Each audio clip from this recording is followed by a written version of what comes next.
Shalom, Uvrahut, paz e bênçãos, tudo bem?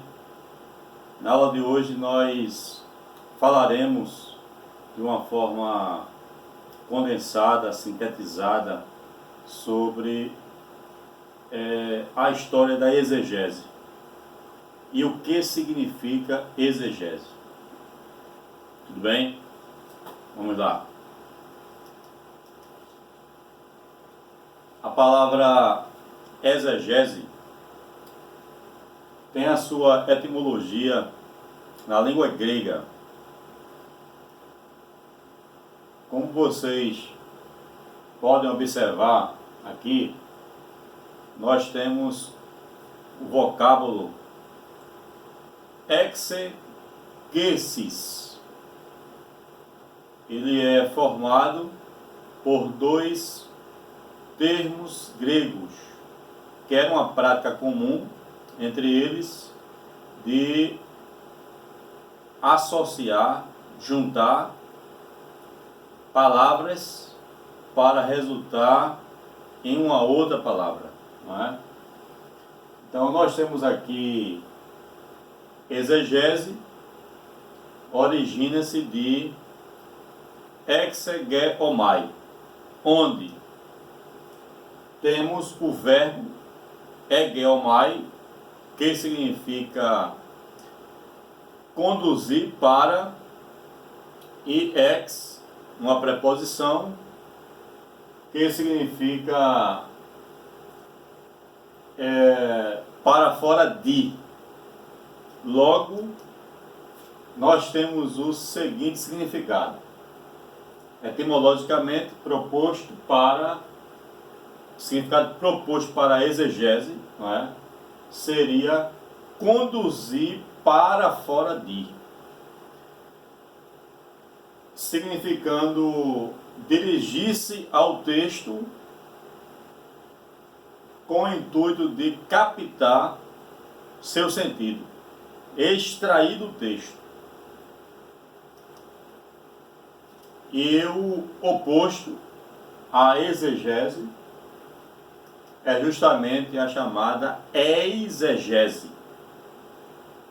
onde nós temos a preposição eis, para dentro, e egese, que é movimento. Então, movimento para dentro é ler o texto, é ler no texto, melhor dizendo, o que alguém quer encontrar ali, mas que na realidade não se encontra no mesmo.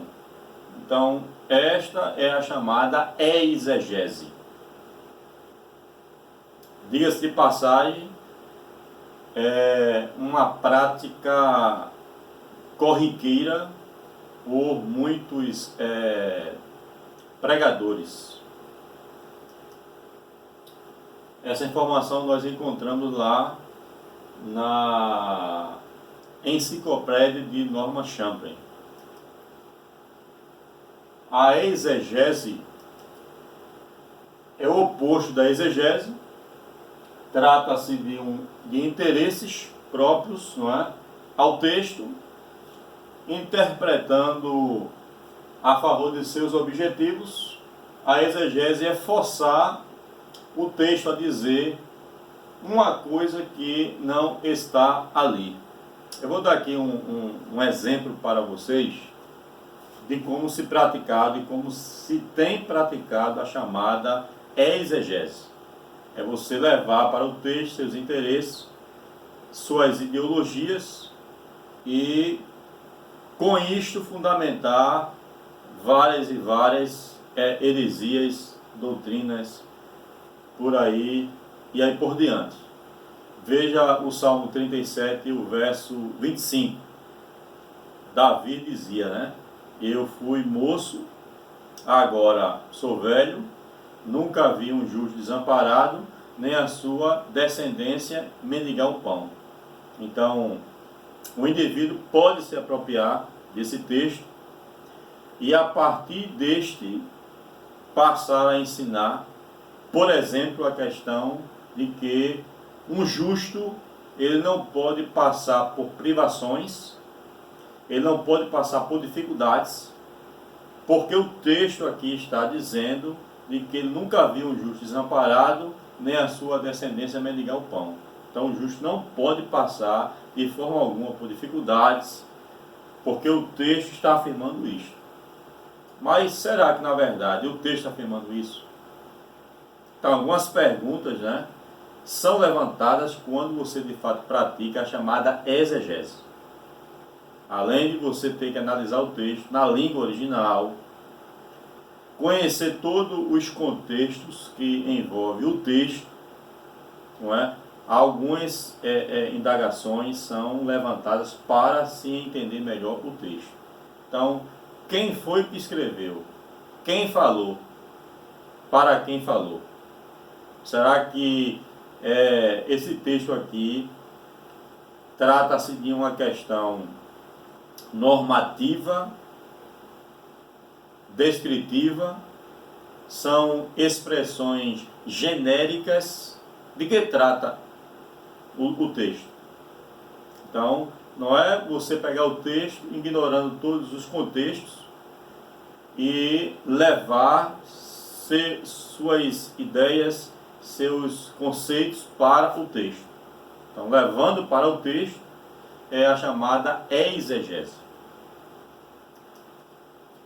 Então, a primeira tarefa de um intérprete compromissado com a verdadeira interpretação é deixar que o autor diga o que ele de fato diz, em vez de atribuir-lhe o que pensa que ele deve dizer. Isso aqui são as palavras de João Calvino.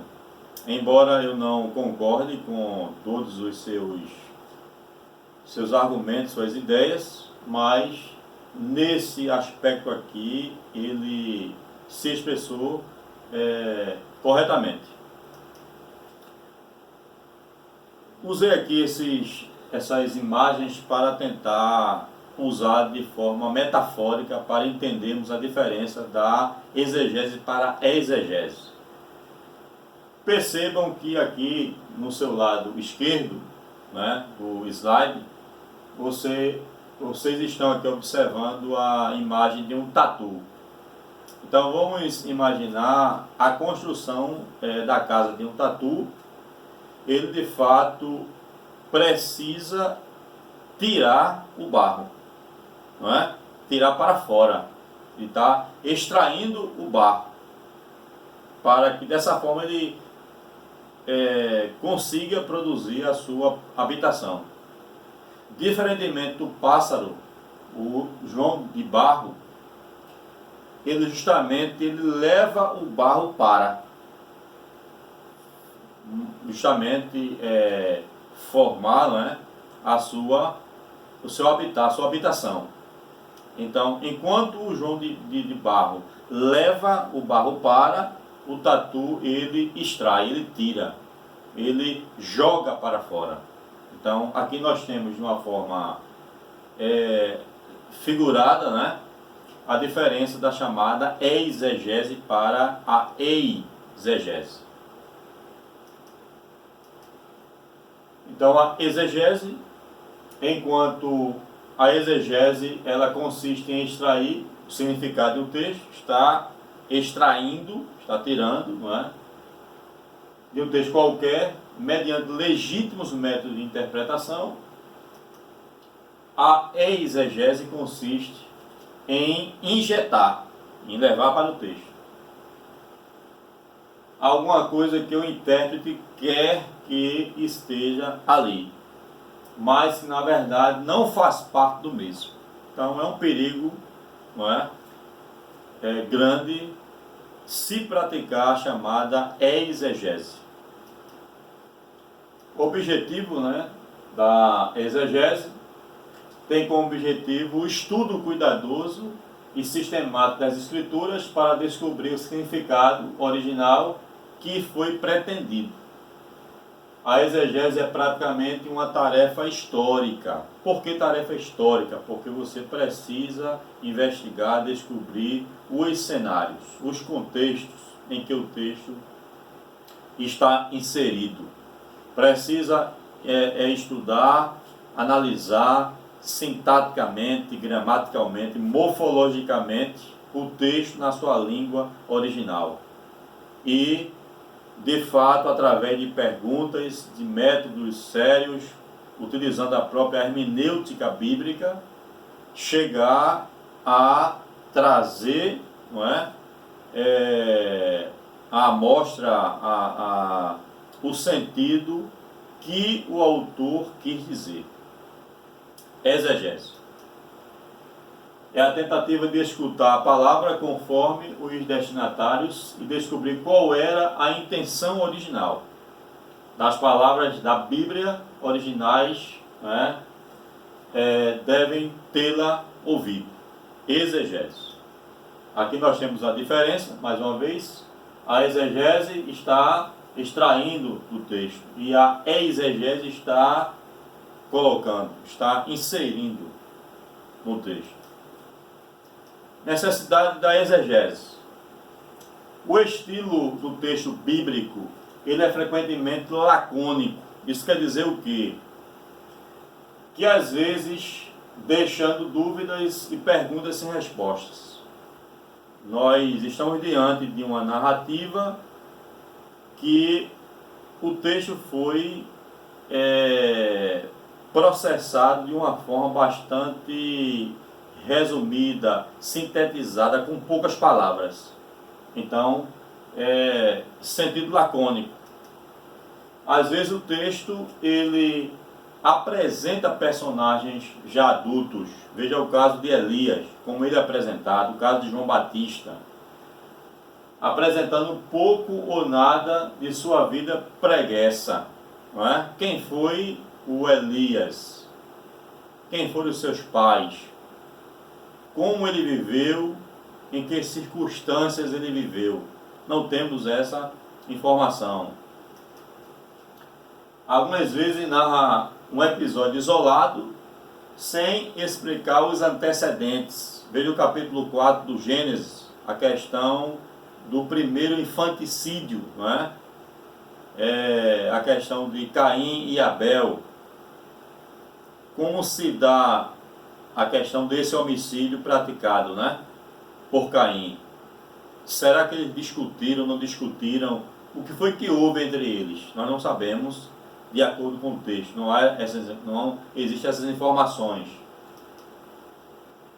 Dessas necessidades, principalmente da questão do laconismo, surge a necessidade da exegese e também da chamada midrash. Dois principais midrash. Midrash da chamada Haggadah e da Halachá. A Haggadah de respeito a questões não legal e que são elucidadas por meio de histórias, por meio de lendas, por meio de contos. E a Halachá de respeito justamente a códigos de leis, as 613 leis, chamadas de mitzvot, as proibitivas e as permissivas. Exegese judaica. De acordo com a história, não é, com muitos historiadores exegetas, acontece a exegese judaica quando os judeus são levados ao cativeiro babilônico, 70 anos de cativeiro. Quando retornam do cativeiro, lá, decreto de Ciro, eles perderam a fluência no hebraico, estão falando o aramaico, e o texto, ele